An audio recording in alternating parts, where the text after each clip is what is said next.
everybody agreed on our process, so we won't have anyone coming in saying, oh, this process is going too fast. Some people may think that it's going fast because we may run into an issue that we really need to discuss.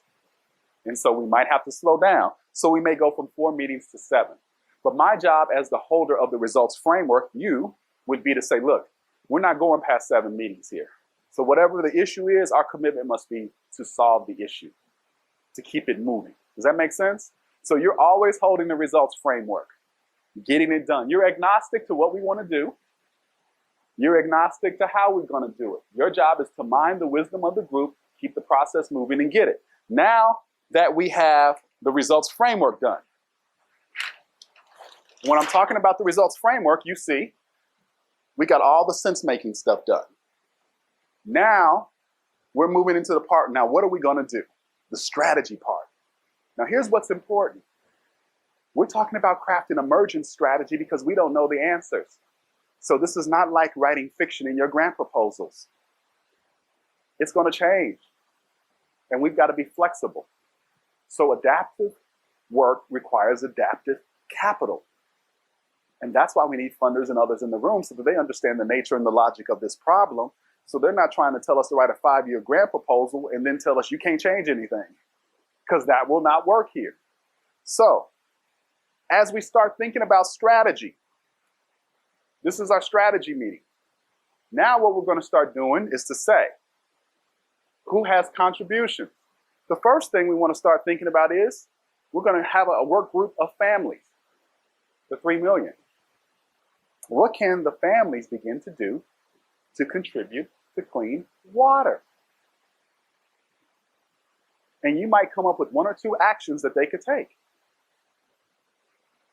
For example, you might discover when you do your water quality test that there's a lot of drugs in the water because people are throwing their old medications in the trash and it's getting into the water system. This is a huge problem, right? So one of the first things you might say is, we want to get everybody to stop doing that. Stop throwing their stuff away and bringing it to the centers where you can discard your medications. That would be a huge contribution. People could do that. You might have another one. I don't know what it would be. You see my point? But we're going to start with community putting their contribution on the table. We value community so much that we say, you know what? We're going to start with your contribution. What do you want it to be? But we're going to make you contribute because we value your input. So give it to us. This is an important one around water quality.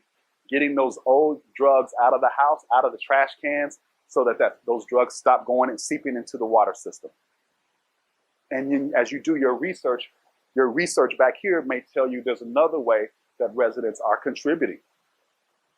It could be that the boaters are letting all that oil and gas and sewage or whatever, they're dumping it into the water or whatever it is you want to come up with. Don't need a lot.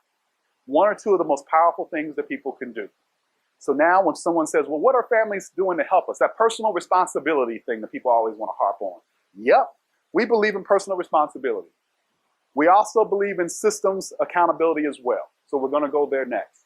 After this. Then we have programs. What programs, based on what we said, would be some of the good things that would work here? So now I can talk to the nonprofits and say, nonprofits, what would work for us to do this? And it may be that there's 1 or 2 programs that we really need. We're not trying to do a lot. We're trying to aggregate up to do the most powerful strategies. So we need all hands on deck. So this is why I said you may already be doing something, but we may need your energy over here. So you may have to be willing to go to funders and say, you got to fund us to do much more, because we're going to need to really pull some folks off of some of them small projects they were doing to get them focused on this, because it's all hands on deck. Then there's some systems things.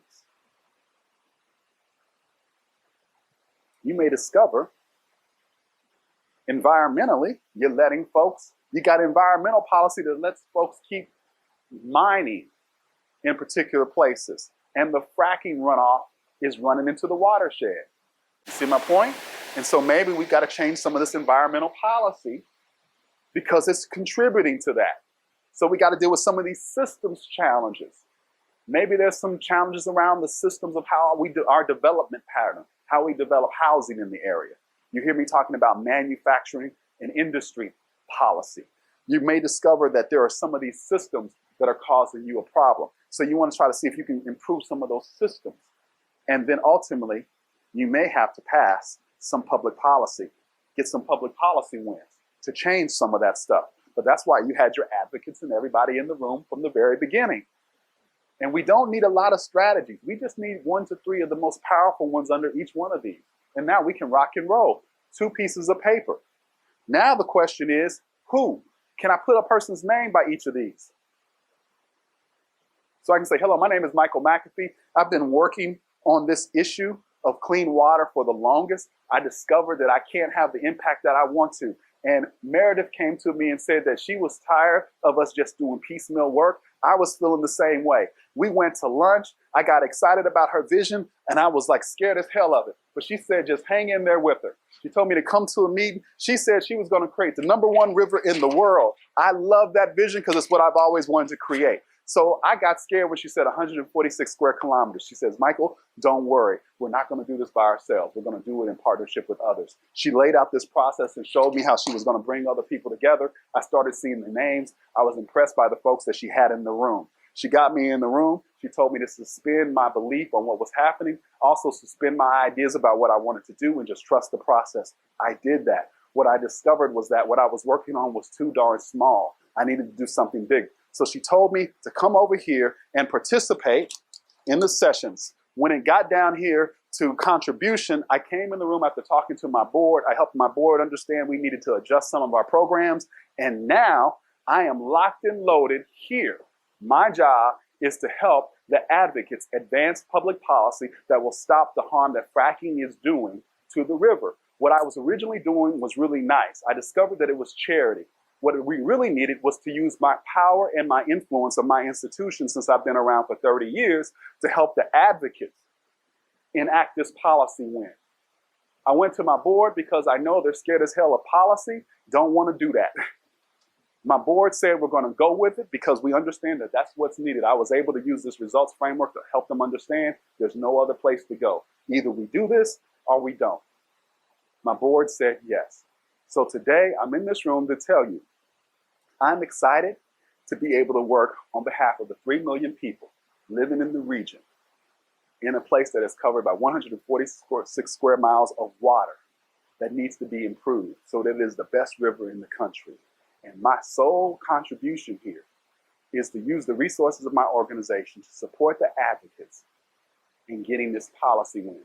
What that means in year 1 is that I'm going to unleash the power of our lobbying firm on the Ottawa Capitol to start making the case for why this is important. That's my contribution, period. See how that sounds? Clearly know what I'm supposed to be doing.